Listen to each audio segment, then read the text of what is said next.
Homicídios, assaltos, roubos, guerra entre traficantes, explosões de caixas eletrônicos em série, manifestações populares violentas com mortos e feridos, a impunidade de quem comete crimes e a apatia do governo.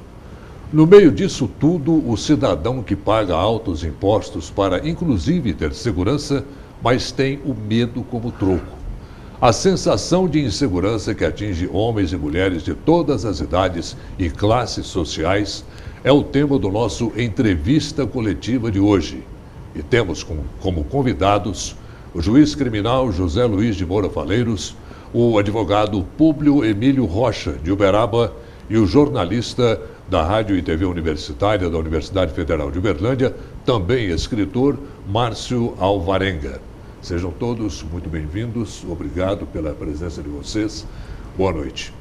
Boa noite. Doutor Faleiros, a situação já não atingiu um ponto assim meio insustentável? O governo não está deixando essa coisa de violência, de segurança, de falta de segurança ocorrer um pouco solto? Eu não diria insustentável, porém inaceitável.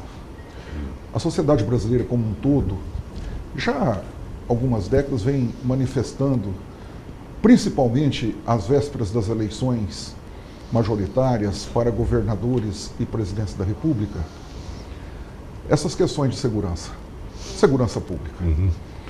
O que lamentavelmente acontece é que as questões de educação, de saúde e segurança pública, após a promulgação da Constituição Federal, que foi um divisor de águas, porque implantou-se definitivamente o Estado Democrático de Direito no Brasil, é que as ações efetivas não têm correspondido aos anseios da sociedade brasileira nestes três setores. Sabidamente, a nossa educação precisa de muitos investimentos, precisa de muitas vontades políticas efetivas para a implantação de algo concreto que possa levar a nossa juventude aos avanços desejados, como aconteceu nos tigres asiáticos, por exemplo, nas últimas décadas. E isso de concreto não está acontecendo no Brasil. Os problemas de saúde pública, Orley, quando acabaram com as perspectivas de pagamentos de diferenças para as pessoas internadas nos nosocômios particulares e criaram a chamada municipalização da saúde na década de 80, fez com que o sistema de saúde pública no Brasil fosse deteriorado e a realidade nua e crua está aí. Filas imensuráveis nos hospitais públicos, pacientes agonizando em macas, no chão, nos corredores dos hospitais. E por que eu faço esta análise inicial nesses dois aspectos, o educacional e de saúde pública, Orley? Porque isso gera revolta. E a revolta fatalmente leva à deterioração da personalidade da pessoa. A insatisfação com a situação real. Mas não tem a menor dúvida.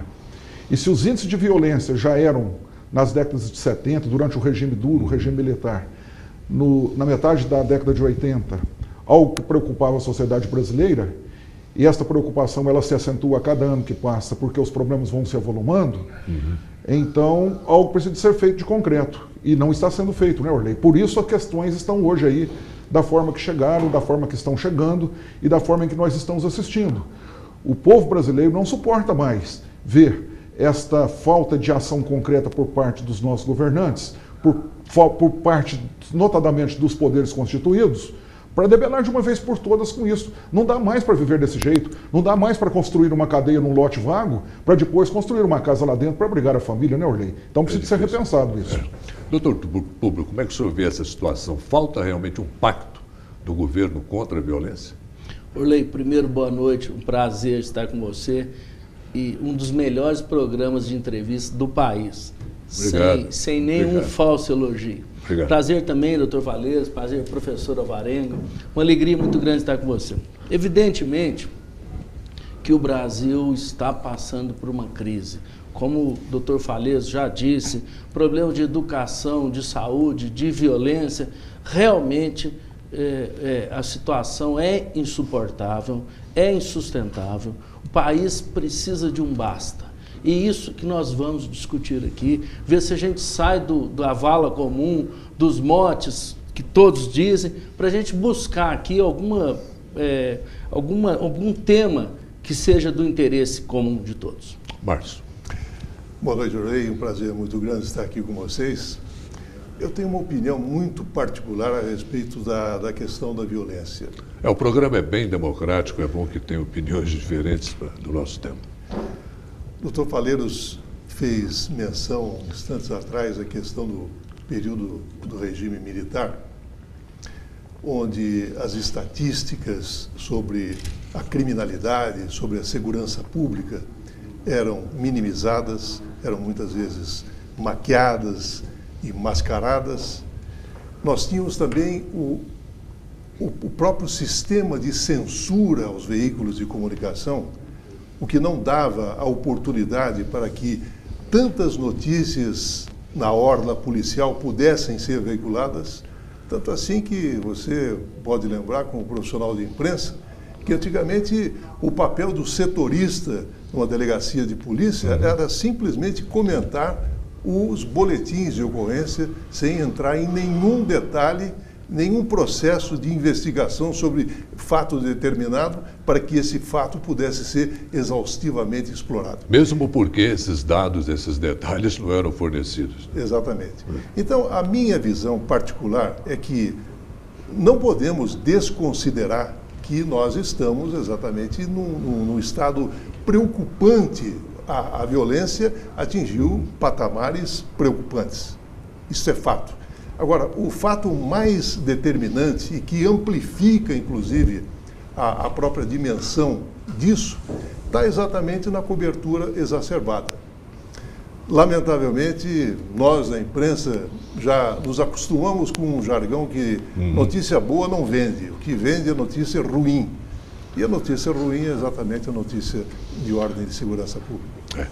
Nesta semana, doutor Faleiros, nós já estamos caminhando para algo aí em torno de 40 mortes violentas em Uberlândia, Uberaba e Patos de Minas, para citar as 3 maiores cidades de nossa região. E uma boa parte destas mortes é relacionada ao envolvimento de drogas. Como é que o senhor vê essa situação da droga relacionada à violência? Que droga normalmente hoje já devia ser encarada como um problema de saúde pública. Orley, eu peço vênia, propositadamente eu deixei para saudar os colegas aqui da mesa, você inicialmente, o doutor Públio, jornalista Márcio, né, da minha satisfação em estar com vocês. Obrigado. Muito obrigado. Conversando sobre essas questões que nos afligem tanto, né, Márcio? Mas veja bem, Orley, eu tenho dito há algum tempo que o Brasil não pode continuar tratando, notadamente, o usuário de substância entorpecente denominada crack, esta maldita substância entorpecente, como um mero infrator da ordem jurídica. Ele tem que ser tratado como paciente. E a própria legislação que visa coibir o uso e o tráfico de substância entorpecente prevê que o Estado brasileiro tem que fazer convênio com os estados federados e com os municípios para o tratamento dos dependentes químicos. E, para nossa tristeza, isso não foi feito a toda a sua plenitude. A gente vem em São Paulo, no cortando o senhor, mas permanecendo no assunto, a gente vem em São Paulo, lá na tristemente famosa Cracolândia. O pessoal levanta o tapete e joga para debaixo. Essa tem sido a verdade nua e crua, infelizmente, Orley. O que existe de tratamento está acontecendo pela benevolência de pessoas ligadas a igrejas, ligadas a organizações não governamentais, principalmente igrejas. Não sei se em Uberaba acontece o mesmo, doutor Públio. Aqui em Uberlândia nós não temos uma clínica de tratamento de dependentes químicos mantida pelo poder público, para que nós pudéssemos fazer os encaminhamentos previstos em lei. As pessoas procuram a justiça reivindicando isso, Orley, mas nós não temos para onde encaminhar essas pessoas. A polícia não tem para onde encaminhar essas pessoas. Quando fazem os levantamentos, como você se referiu há pouco, e tomando-se por base, aí como exemplo, a Cracolândia em São Paulo, joga-se para baixo do tapete. Por quê? Porque não tem para onde levar aquele número considerado de pessoas que lá se encontram usando o crack. Aí o crack deteriora a personalidade do indivíduo, arrebenta com a família dele, arrebenta com ele. A família toda, né? Então é um problema seríssimo, né? E estão matando por pequenas quantias. Por quê? Porque criou-se este círculo vicioso. O sujeito vai na boca de fumo.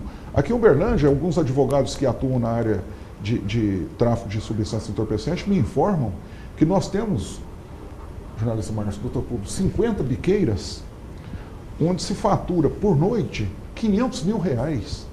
São 15 milhões por mês, se este dado for concreto. Né? Então, vejam, eu já tive essa informação. São também. 15 milhões por mês. É um negócio que lucrativo. Lucrativo, que gira-se nas noites. Né? Um volume considerável de dinheiro. Então, mata-se por isso.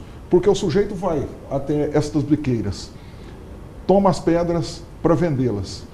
Deve receber lá umas 2, 3 ou 5 pedras para repassar 15, 20 pedras. Ele acaba não levando o dinheiro de volta, no outro dia ele é morto. Então é um problema seríssimo. Se este dado está sendo levado informalmente para nós lá no fórum, através de advogados que atuam junto a essas pessoas que vendem, já tive essa informação, que trabalham nas biqueiras, a polícia precisa de atuar com mais veemência no sentido de obter essas informações e transformá-las em concretudes. E em transformando em concretude, ir ao encontro desses locais. Porque se estão arrebentando caixas eletrônicos e as pessoas não são presas, porque eu posso dizer que lá na primeira vara criminal tive um processo até hoje de pessoas que estouram caixas eletrônicas. Onde estão os outros? A pena é muito leve, não importa, porque eles respondem por furto. Desculpa. Mas onde estão essas pessoas? Elas não estão sendo presas, porque não tem inquérito, não tem ação penal. Né? Então, dois assuntos, Orley, aproveitando que o Dr. Valleiros disse e o professor Márcio. Primeiro, de quem é a responsabilidade? É do município, do Estado ou da Federação? De quem é a responsabilidade? Onde está essa lacuna? Segundo assunto, essa retroalimentação que a imprensa noticia hoje um roubo de caixa eletrônico, amanhã não sei o quê, será que isso não está incentivando, está ensinando nossos jovens a cometer o crime? Não sei se é isso que o professor quis dizer. Esse tema nós vamos abordar daqui a pouco. Eu preciso te dizer uma coisa, que eu sei que sempre sobra a culpa de tudo no país é por uma coitadinha que não está participando de nada. É a legislação brasileira. E acho que o problema não é de legislação brasileira, o problema é mais amplo. Todas as vezes que se fala em violência no país, se fala o seguinte: olha, vamos aumentar as penas, aumentar as penas, aumentar as penas. Isso não resolve o problema. O doutor Valleiros, que me complete, por favor, ou discorde, mas não é esse o nosso problema. Não, absolutamente, eu concordo com o senhor, doutor. Não vejo nenhuma necessidade de aumento de pena.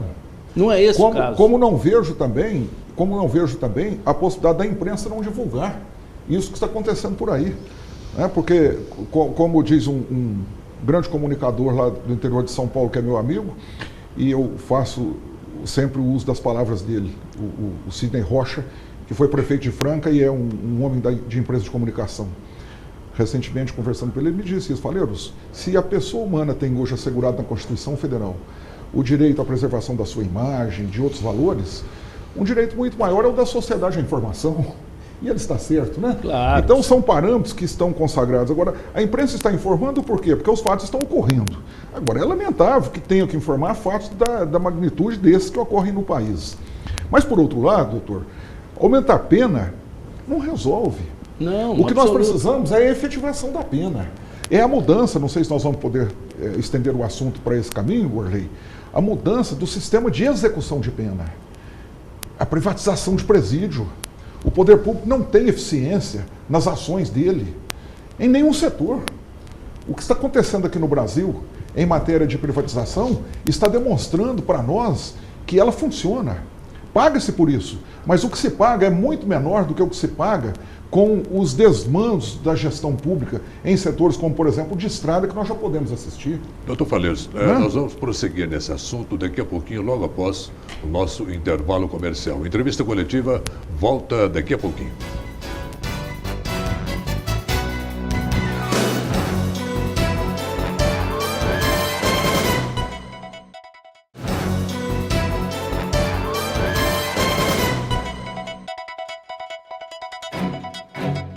Estamos de volta com a entrevista coletiva quando conversamos com o juiz Dr. José Luiz de Moura Valleiros, o advogado em Uberaba, Dr.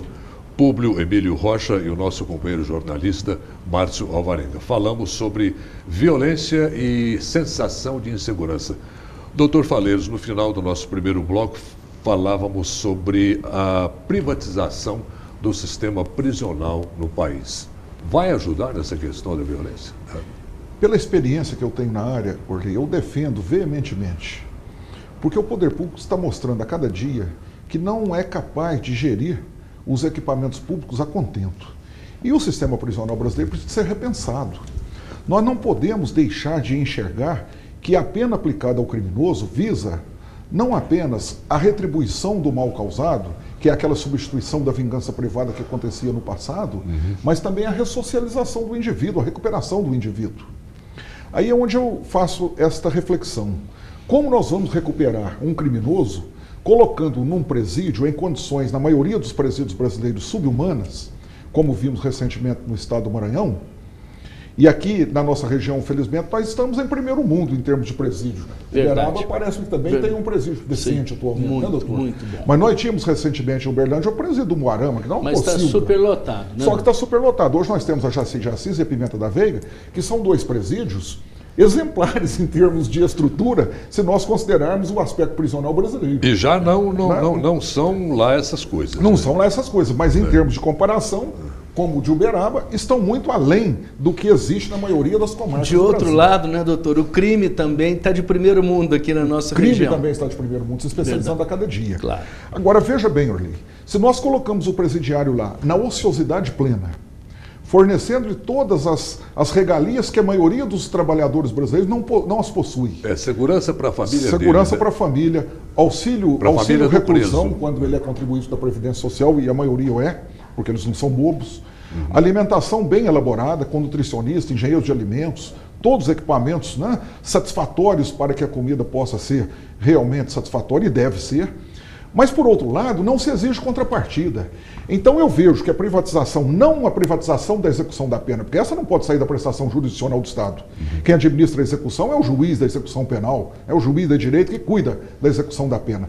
Mas a administração do presídio, se fosse levada para a iniciativa privada, aí eu acredito que mudaria muita coisa. Primeiro, porque a iniciativa privada busca lucro naquele empreendimento dele. Segundo, tem que buscar eficiência para obter lucro. Agora, doutor Faleiros, me permita, a legislação nesse caso conspira exatamente contra essa iniciativa, porque ela praticamente proíbe a questão laborativa do preso. Mas ao contrário do que nós às vezes pensamos, o professor Márcio, a legislação penal, a Lei 7.310 brasileira, que é de 84, ela prevê atividade laborativa. Ela prevê que a remissão de pena ocorre quando o indivíduo trabalha 3 dias para diminuir 1 na pena dele. Ela prevê o trabalho não apenas no serviço público. Então, se nós tivéssemos no Brasil presídios que tivessem dentro deles estruturas laborativas, estruturas de trabalho, galpões, colônias industriais, não apenas colônias agrícolas, e os presos pudessem, durante o dia, numa parte dele, trabalhar, eu acredito que, de fato, haveríamos aí uma ressocialização, porque a ociosidade no sistema atual é perniciosa. Aliás, hoje, praticamente, nós temos apenas 1,7% dos presos trabalhando. Então, se nós tivéssemos aqui em Uberlândia, no presídio Jaci de Assis, na penitenciária Pimenta da Veiga, no presídio Uberaba e nos demais do Brasil, estabelecimentos prisionais com adequações para o trabalho, e o Estado exigisse do presidiário o efetivo trabalho, respeitada a sua aptidão laborativa e aprimorando também a sua aptidão laborativa. E ainda a motivação de redução da pena. Seria fantástico. Claro. Porque o homem, sem ter o que fazer dentro do presídio, usando drogas, lapidando a personalidade para a prática de crime, é muito prejudicial. Há interesse do governo? É isso que eu não entendo. Por que não está sendo feito? O ministro Marco Aurélio defende no Supremo Tribunal Federal. Eu tenho certeza que ele defende. Já tive a oportunidade de ouvi-lo falando sobre isso. Então, Orley, pensa como seria fácil colocar a iniciativa privada dentro do setor, proceder-se a um procedimento licitatório de âmbito nacional ou até internacional e levar lá para dentro do presídio, primeiro, a formação. Temos os hotéis escolas, né? Como, por exemplo, creio que não é problema falar aqui do SENAC, né? Desses órgãos, que formam garçons, formam cozinheiros, formam diversas pessoas, como temos lá em Água de São Pedro, por exemplo, eu já tive a oportunidade de visitar um hotel de escola fantástico, que formam diversos profissionais. Por que não poderíamos ter presídios formando pedreiros, formando costureiros e assim por diante? E levando para dentro do presídio, depois, a possibilidade do trabalho. A iniciativa privada é capaz de fazer isso. Então, eu não entendo, Orley, por que não está sendo discutido com efetividade esta mudança. Porque mudar simplesmente para colocar preso dentro de um estabelecimento prisional não adianta. Tem que estruturar, mas estruturar por aí, exigindo uma contrapartida. Agora, a quem não interessaria discutir essa questão, na sua opinião, doutor? Eu entendo que é a própria classe política brasileira. Preso não dá voto, né, doutor? Preso... Até dá, porque mas é muito pouco. Pois é, muito pouco em relação a isso, então. É muito pouco. O que se gasta no Brasil, em outros setores, e não se vê investimento na área.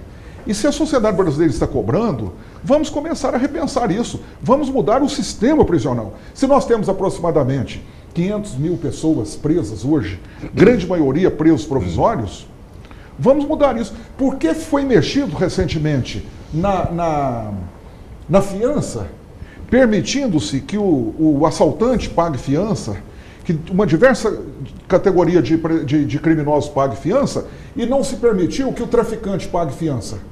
Mas se permite que o traficante responda em liberdade, sendo ele primário, ao processo. Mas aí a gente volta, doutor. Mas é incoerente, ué. Então é preferível cobrar a fiança do pequeno traficante, porque vai mexer no bolso dele e aí ele vai sentir. Porque o que faz sentir é o bolso mesmo, não adianta, viu? Do criminoso, viu, Orley? Eu posso falar isso com 20 anos de experiência em área criminal. O doutor Odilon de Oliveira, que é um juiz federal lá de Campo Grande, eu há pouco tempo, uns 2, 3 anos, eu o entrevistei num trabalho de um documentário que eu fiz com ele disse mais ou menos isso, que você só acaba com o crime organizado a partir do momento que você descapitaliza mexe no negócio.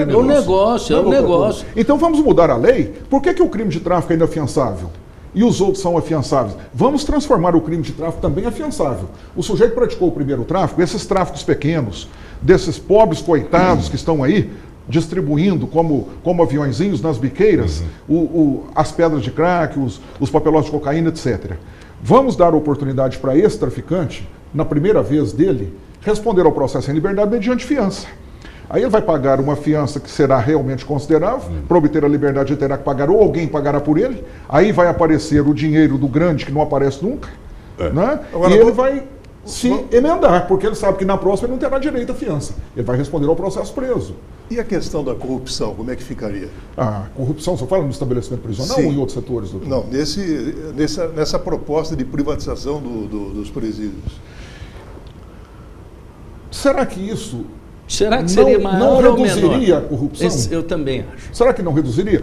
Porque se houver um procedimento licitatório, o empreendedor ganhar o procedimento, for considerado vencedor, declarado vencedor, e celebrar um contrato com o poder público, seja estadual ou federal, e a partir do momento que ele implantar o presídio dele, ele tem que buscar o retorno.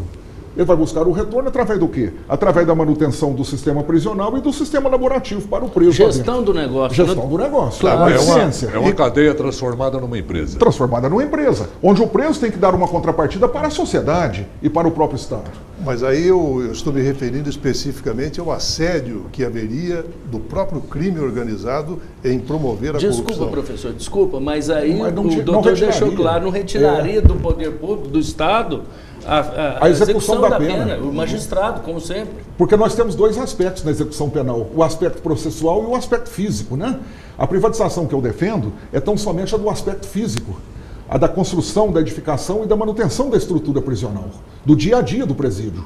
Agora, a prestação jurisdicional continuaria com a execução penal processual. Para o grande público. O processo, os direitos do preso e as punições do preso continuariam na mão da prestação jurisdicional. Doutor. O juiz da execução penal continuaria administrando isso. O particular cuidaria somente da estrutura física, né? Da manutenção do prédio, da manutenção do trabalho e da manutenção do preso naquele ambiente. Para o grande público, a ordem continuaria do juiz. Quem manda no preso é o juiz. Quem continuaria progredindo pena? Quem continuaria concedendo liberdade condicional? Tá, mas quem tomaria conta do preso? Quem tomaria conta do preso seria a estrutura de gestão que o Estado teria juntamente com esta empresa que estivesse levando a efeito, né, a estrutura administrativa do presídio. Como nós temos hoje os agentes penitenciários, como nós temos hoje os diretores dos presídios, não acabaria com essa estrutura. O Estado continuaria com ela. Porém, essas pessoas que estariam lá para gerir o sistema prisional em face da execução penal, que é pública, que é estatal, e o Estado não pode abrir mão dela, por própria determinação legal, ela continuaria. Mas a eficiência da gestão, que seria esta particular, eu não vejo nenhum aspecto que pudesse impedir a celebração de um convênio entre os dois. Uma parceria gestão compartilhada, tão em moda hoje, né? Público-privada. PPP, né? Uma PPP. Eu não vejo nenhuma dificuldade, doutor. É claro que isso precisa ser discutido, precisa ser repensado, porque a minha visão é a visão do operador do direito. Mas aquele operador do direito que está há 20 anos assistindo isso e nada muda.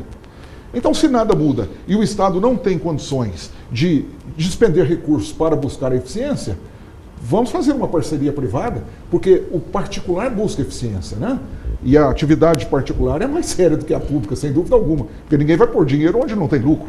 Nós vamos ter eleições agora esse ano, doutor Faleiros. Não seria o caso do eleitor, já pensar o eleitor que vive tão oprimido por essa questão de violência, de insegurança, não seria o caso desse eleitor começar a pressionar os seus candidatos em relação a isso? É o momento certo. Nós temos que mobilizar a sociedade brasileira, usar as redes sociais que estão aí, o Facebook, o Twitter, o Instagram, etc., como recentemente aconteceu no Brasil. Para quê? Para que as pessoas votem.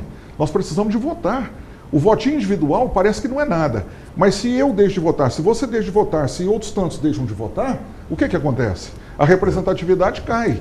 E pode ser que os piores ganhem. Então nós precisamos de uma mobilização política nesse sentido, né, Orley? As pessoas têm que votar e procurar votar naquele candidato que de fato esteja comprometido com o anseio da população, né? Como é que você vê isso, Márcio? Eu queria até retomar, aproveitando a oportunidade, retomar um pouco um assunto que a gente começou a discutir aqui na volta do bloco. Rapidinho, Márcio, que daqui a pouquinho nós porque a questão, e o doutor Faleiros pode inclusive dar um testemunho, quer dizer, a questão das drogas. A droga é o grande combustível da violência, né, doutor? Inclusive dentro do presídio, professor. Inclusive dentro dos presídios. É lamentável que nós tenhamos dentro dos presídios tanta substância entorpecente, né? Ela hoje é tão perniciosa aqui fora quanto dentro do estabelecimento prisional. Por quê? Porque lá tem ociosidade. O sujeito não tem que trabalhar. Então ele quer o quê? Quer droga, né? Para matar o tempo. Depois ele tem as regalias, ele tem televisão. Não sou contra ter, mas teria que ter um pouco mais de exigência, uma contrapartida. E os encontros íntimos? Aqui dentro do presídio professor de Jaci, não sei se os telespectadores sabem, foi construído um bloco que é um verdadeiro motel. Tem uma turma que entra às 6 da manhã e sai às 17 horas. Entra o pessoal da limpeza, faz a limpeza em 1 hora, entra das 18 horas e o outro turno termina às 5 da manhã. Beleza, hein? Encontro íntimo dentro do presídio. Né? E tem oportunidades em que 2 mulheres vão ao encontro do amante, a titular, que é o cônjuge dele, e aquela que supostamente tem uma convivência paralela e que vai lá no cartório e faz uma declaração de união estável com o sujeito e ele faz a carteirinha. Depois elas vão brigar lá dentro do fórum, como já aconteceu várias vezes. É complicado. Então, são muitos os direitos do presidiário, né? Eu não sou contra a humanização do sistema, absolutamente. Mas eu sou favorável a este repensar do sistema para exigir uma contrapartida para ver se alguma coisa muda. Doutor Faleiros, doutor Públio, Márcio, o tema é amplo. Nós vamos voltar com esse tema no próximo sábado, em nossa entrevista coletiva da semana que vem. Encerramos por aqui esta edição e a gente volta, conforme já disse, no próximo sábado com a sequência deste assunto de violência e insegurança no Entrevista Coletiva. Até lá, um ótimo final de semana a todos e uma boa noite.